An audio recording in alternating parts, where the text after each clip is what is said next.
Bonjour, c'est Ursule encore. On est le 22 octobre 2025.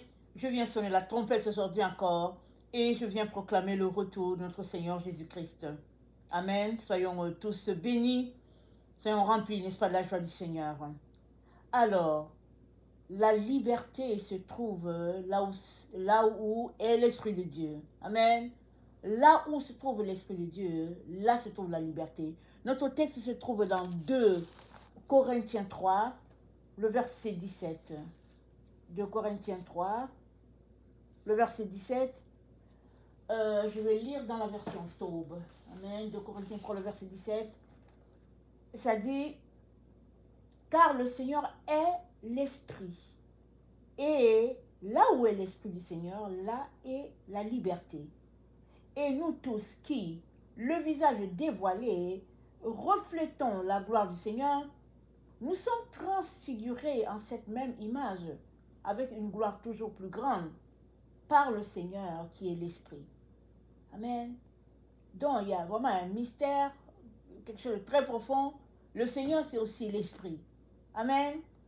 Mais ce n'est pas quelque chose de nouveau que nous apprenons. Si nous avons donné notre vie à Jésus, ou bien si nous marchons avec lui depuis longtemps, nous savons que quand Jésus devait retourner au Père, il a parlé aux disciples, et puis les disciples étaient tristes de savoir qu'ils allaient perdre leur maître, leur sauveur. Et Jésus leur a dit, je ne vous laisserai pas seuls, je ne vous laisserai pas orphelins, n'est-ce pas? Je vous donnerai un autre consolateur. Jésus les consolait et il a dit, vous aurez un autre. Et puis, il est avantageux que je m'en aille. Parce qu'avec la présence de Jésus, n'est-ce pas, c'était bien, c'était agréable. Mais sa présence était limitée parce qu'il était sous forme humaine. Mais s'il partait, n'est-ce pas, alors le Saint-Esprit viendrait et là,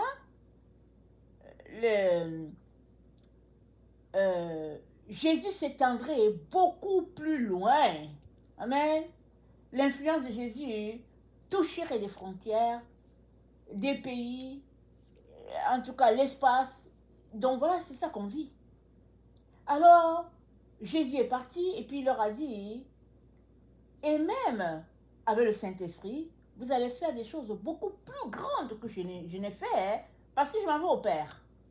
Alors, Jésus avait le Saint-Esprit, sa mère avait le Saint-Esprit, certaines personnes avaient le Saint-Esprit, comme, n'est-ce pas, Siméon, à qui Dieu a dit, tu ne mourras pas avant d'avoir voir le Messie, comme la prophétesse Anne, comme Élisabeth, la maman de Jean-Baptiste, comme Jean-Baptiste lui-même. Donc, il y avait des gens qui avaient le Saint-Esprit. Comme le roi David, il en avait. Mais ce n'est pas tout le monde qui avait une portion, n'est-ce pas, du Saint-Esprit assez considérable comme on l'a aujourd'hui. Amen. Oui, tu as une portion considérable du Saint-Esprit. Alors, c'est dit que là où il y a l'Esprit de Dieu, là se trouve la liberté. Une question simple, as-tu le Saint-Esprit? Amen. As-tu le Saint-Esprit? Alors, si tu as donné ta vie à Jésus-Christ, un jour, sûr et certain, tu as le Saint-Esprit. À moins que toi-même tu l'aies chassé. Tu as le Saint-Esprit si tu as donné ta vie à Jésus-Christ. Amen. Maintenant, tu peux te dire, je ne le sens pas ou je ne le vois pas, ou, etc. Tu as besoin de développer ta relation avec le Seigneur pour que chaque jour, le Saint-Esprit vienne, n'est-ce pas, habiter en toi. Et ce Saint-Esprit en toi, n'est-ce pas, c'est ça la présence du Seigneur. Amen. C'est ça la présence du Seigneur en toi. Ça peut déborder comme Dieu le veut, selon ce que tu as appelé à faire. Amen. Alors, là où se trouve le Seigneur, n'est-ce pas, là se trouve la liberté. En d'autres mots, là où se trouve le Saint-Esprit, là se trouve la liberté. Alors, si tu n'as pas encore donné ta vie au Seigneur, voilà l'occasion, n'est-ce pas, qui t'est offerte de donner ta vie à Jésus. Simple, pas compliqué, il te suffit de t'accorder avec ce que Dieu a dit, ce que Dieu a fait. Parce que Jésus-Christ a déjà donné sa vie pour toi. Avant que tu ne naisses, avant que tu ne viennes sur la terre, il était déjà mort pour toi. Une fois que tu lui dis, oui Seigneur, j'accepte ton sacrifice pour moi, n'est-ce pas, tu deviens enfant de Dieu.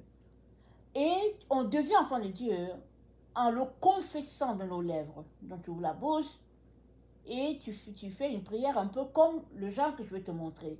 Seigneur Jésus, merci d'être mort pour moi sur la croix. Merci d'avoir porté mes fautes, mes erreurs, mes péchés.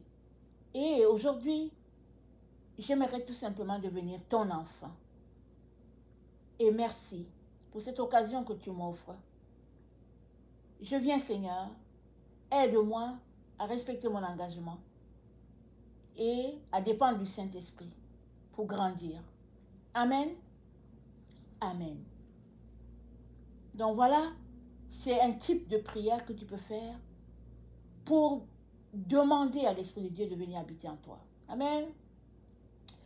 Alors, c'est fait, tu n'as pas besoin d'autre chose pour demander à l'Esprit d'habiter en toi. Ce que tu as besoin maintenant, c'est de lire ta parole, c'est de prendre du temps avec le Seigneur, n'est-ce pas?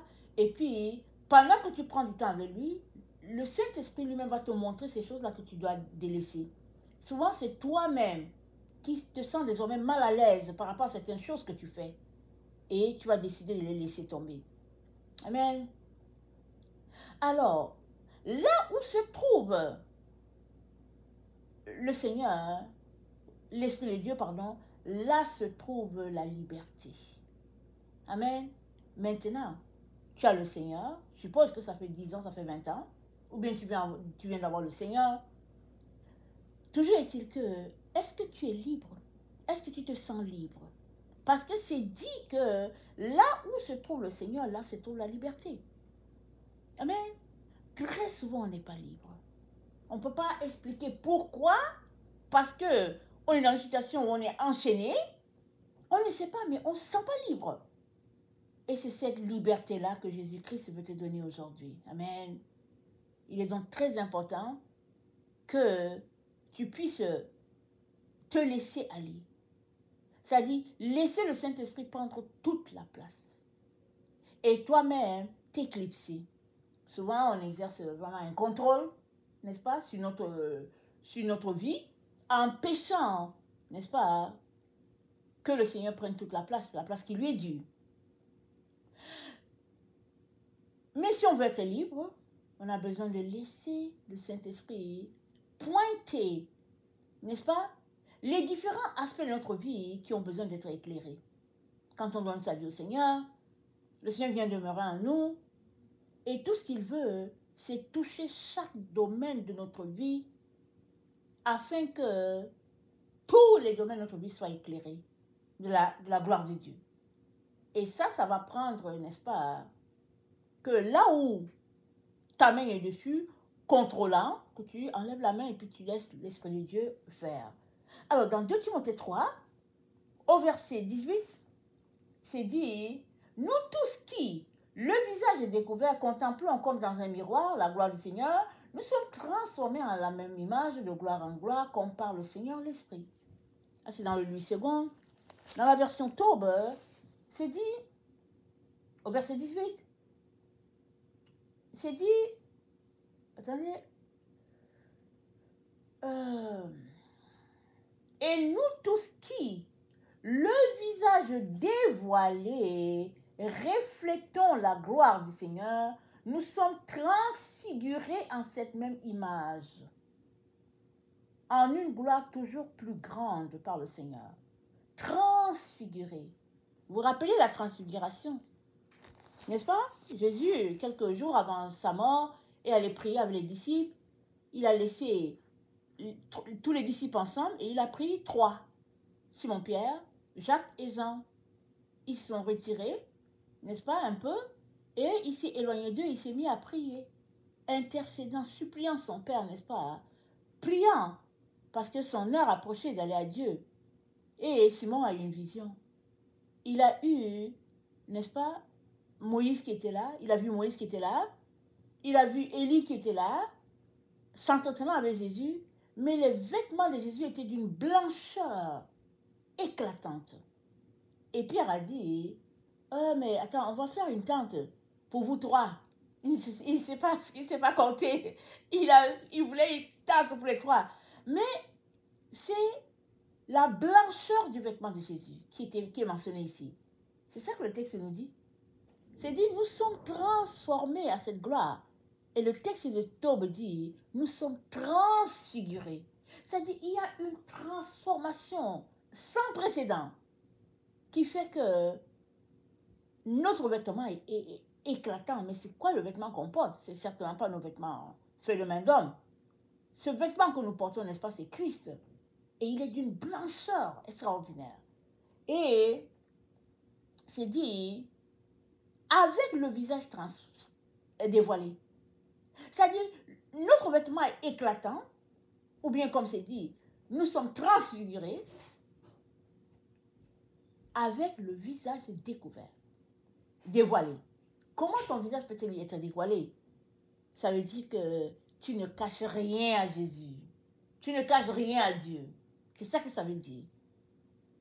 Mais, vous savez quoi? On passe le temps à cacher les choses à Dieu et au Seigneur. Souvent, on se sent mal à l'aise. Mais la vérité, c'est que tout ce que tu fais, Dieu voit. Il sait tout ce que tu fais.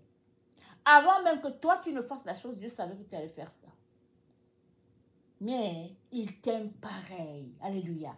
Il t'aime malgré ton péché. Ce n'est pas parce que ton péché est gros ou quoi que Dieu ne t'aime plus. Il t'aime. Ce n'est pas le péché qui va faire que Dieu va t'aimer ou pas. Ou bien, c'est pas... Non, il t'aime, point. Un point, un trait. C'est tout.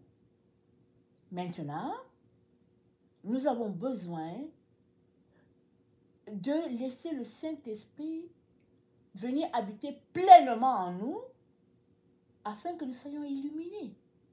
Amen, afin que nous soyons illuminés. Et une fois que nous sommes illuminés, n'est-ce pas, on ne pratiquera plus ce péché-là. On ne va plus le pratiquer. Parce que Dieu demeure en nous. Et il veut le faire dans chaque domaine de ta vie. Chaque point de ta vie, il veut le faire. Parce qu'il t'aime. Et il aimerait que tu sois transformé de gloire en gloire, à l'image de Jésus-Christ. Amen et amen. Alors, le problème, c'est toutes ces choses-là que nous cachons à Dieu.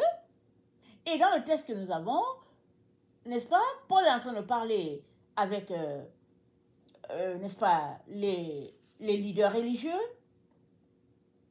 les gens de Corinthe. Il est en train d'apporter l'enseignement, il est en train de les encourager. Et il dit une chose qui est assez significative. Il dit, au fait, le voile demeure chez le peuple israélien ou bien juif parce que ils ont demandé à Moïse de mettre un voile quand il descendait la montagne. Rappelons-nous, dans le désert, Moïse est resté 40 jours avec l'Éternel. Une fois qu'il est descendu, son visage brillait. Le peuple a été saisi de peur. Ils ont dit à Moïse, porte un voile. Toi, va écouter Dieu pour nous, mais nous, là, porte un voile. Mais on peut s'arrêter pour dire, mais pourquoi est-ce que ils en étaient arrivés là? C'est parce qu'ils n'avaient pas de relation avec Dieu. Ils n'avaient pas de relation avec Dieu et ils refusaient de voir la gloire de Dieu sur Moïse. Parce que plus ils verraient cette gloire de Dieu, plus ils seraient transformés, avec le désir d'être comme Moïse. Mais ce que l'ennemi a fait pour eux, l'ennemi les a privés, n'est-ce pas, de cette gloire. Ils ont pris peur, ils ont dit à Moïse, porte un voile. Et le texte nous dit, ce voile-là que Moïse a porté, c'est ce voile-là qui demeure, n'est-ce pas, sur le visage du peuple israélite, si bien qu'ils ne comprennent pas ce que Dieu veut faire. Ils ne voient pas. Et à cause du voile, un voile qui a été mis, ça fait des siècles, n'est-ce pas? Mais les conséquences sont assez néfastes pour le peuple, les descendants d'Abraham. Et dans 1 Corinthiens 3, au verset 14, ces conséquences-là font que leur intelligence est obscurcie. 1 Corinthiens 3, le verset 14, c'est dit, mais ils sont devenus durs d'entendement, car jusqu'à ce jour, le voile demeure, quand ils font la lecture de l'Ancien Testament, ils ne se lèvent pas, parce que c'est en Christ qu'il disparaît. N'est-ce pas? C'est en Christ que le voile disparaît. Donc, le voile ne se lève pas. Et les conséquences, n'est-ce pas, de cela, c'est que ils ont l'intelligence obscurcie. 2 Corinthiens 3, le verset 14. Et ça nous rappelle le texte d'Éphésiens 4, qui dit que, on va aller le lire, Éphésiens 4, 17. Éphésiens 4, 17, voilà ce que ça dit. Ça dit, voici donc ce que je dis, c'est que vous ne devez plus marcher comme les païens qui marchent selon la vanité de leur pensée. Ils ont l'intelligence obscurcie. Ils sont étrangers à la vie de Dieu. Ils sont ignorants des choses de Dieu. Ils sont endurcis, n'est-ce pas? Ils ont perdu tout sentiment et ils sont livrés à la dissolution pour commettre toute espèce d'impureté jointe à la cupidité. Voilà toutes ces conséquences-là qui sont là, dû au fait que le voile est là sur leur visage et puis ils ne veulent pas, n'est-ce pas, l'ôter. Alors Moïse a fonctionné avec. Le voile, n'est-ce pas, se transmet de génération en génération. Mais bonne nouvelle, c'est dit qu'une fois qu'on donne sa vie à Christ, le voile disparaît. Parce que Christ, c'est la lumière. C'est la véritable lumière qui est descendue du ciel pour nous éclairer. Donc, une fois que tu donnes ta vie, n'est-ce pas, il vient habiter en toi. Ces choses que tu ne comprenais pas te sont révélées. Et tout simplement, tu réalises que, tiens, tu es un enfant de Dieu. N'est-ce pas? Tu es un enfant de Dieu. Alors, pourquoi est-ce que tu vas continuer à faire ceci ou cela? Et c'est comme ça que tu vas arrêter. Quand beaucoup arrêtent, n'est-ce pas, de marcher dans l'erreur, le péché, tout simplement parce qu'ils réalisent qu'ils sont des enfants de Dieu, que Dieu les a aimés, et puis ils décident tout simplement de ne pas continuer sur leur voie. Amen. Et c'est dit, celui qui marche par l'esprit, il est conduit par l'esprit. Si tu marches par la chair, c'est la chair qui va gérer ta vie. Si tu marches par l'esprit, c'est l'esprit qui va gérer ta vie. Et tu ne peux pas en même temps marcher par l'esprit et détester tes frères. C'est pas possible. C'est pas possible. Alors, il est donc important que nous puissions laisser la place, n'est-ce pas, au Saint-Esprit pour avoir toute la liberté. Cette liberté à laquelle nous aspirons, n'est-ce pas? Parce que Christ nous a affranchis, il nous a délivrés, et c'est dit, la liberté existe en Christ, n'est-ce pas? Si, c'est dit, là où se trouve le Saint-Esprit, se trouve la liberté. Tu as le Saint-Esprit. Alors, si tu ne te sens pas libre, va à Dieu pour lui dire, Seigneur, pardonne-moi, aide-moi à enlever toutes ces choses-là. Toutes ces choses-là qui me bloquent le chemin, aide-moi. Le Seigneur va t'aider. Parce que le Seigneur nous montre ici que le blocus, la barrière se trouve là, à notre niveau. C'est à notre niveau, c'est pas au niveau de Dieu, c'est à notre niveau. Donnons-nous, n'est-ce pas, la volonté de changer ce qui a été, qui doit être changé, de laisser tomber toutes ces choses-là qu'on n'aime pas. Et puis, pas qu'on n'aime pas, que Dieu n'aime pas. Et laissons à Dieu, n'est-ce pas, de prendre toute sa place pour nous transformer à son image, afin de faire de nous les fils et les filles du royaume. Amen. Et la liberté, cette liberté dont il est question, va nous amener à ressembler à Christ. Parce qu'on est transformé de gloire en gloire. Et ce sera la gloire de Dieu. Amen. Ce sera la gloire de Dieu de ressembler à Christ. Et celui-là qui marche, n'est-ce pas, par l'esprit, va se dépouiller automatiquement les œuvres de la chair. Personne ne va le forcer ou quoi que ce soit. Lui-même va tout simplement décider de laisser tomber certaines choses parce que Jésus l'a trop aimé et lui aussi en retour, il aimerait aimer Jésus. Ce n'est pas lui qui a aimé Jésus en premier, ce n'est pas nous qui aimons Jésus en premier, c'est lui qui nous a aimé le premier. Et devant son amour, devant n'est-ce pas, la grandeur de son amour, on vient tout simplement à décider de changer. Et donc, je nous encourage tous à choisir le changement. Et choisir le changement, n'est-ce pas, c'est de choisir que le Saint-Esprit vienne habiter pleinement en toi, prenne toute la place, n'est-ce pas, et te transmettre, n'est-ce pas, la présence de Dieu. Amen. La présence de Dieu. De telle sorte que quand on te voit, on dit, ah, mais c'est bizarre. J'avais l'impression que je voyais Christ. Mais c'est la présence de Dieu en toi qui fait que les gens ont l'impression de voir Christ. Mais au fait, c'est toi-même là qui est là. C'est pas Christ, c'est toi. Mais c'est tout simplement que tu as laissé Christ prendre toute la place et la gloire de Dieu se reflète, n'est-ce pas, hein, sur toi. Alors les autres peuvent le voir. C'est comme l'effet du miroir. C'est ça que ça nous dit le texte. Amen. Et Dieu aimerait qu'on soit ce miroir extraordinaire-là pour lui. C'est sûr que les gens m'ont dit, hey, tu sais quoi, j'ai vu Elisabeth, mais quand je l'ai vue, c'est bizarre, on dirait que j'avais vu Christ, on dirait que j'ai vu un saint d'autre fois. Mais au fait, c'est la gloire de Dieu. Amen. Et c'est ça que le Seigneur veut pour nous. Il veut nous aider, il veut nous amener à ça. Il est donc important, n'est-ce pas, qu'on puisse le laisser nous transformer. Alléluia, que le Seigneur bénisse sa parole. Soyez tous bénis. Amen et Amen.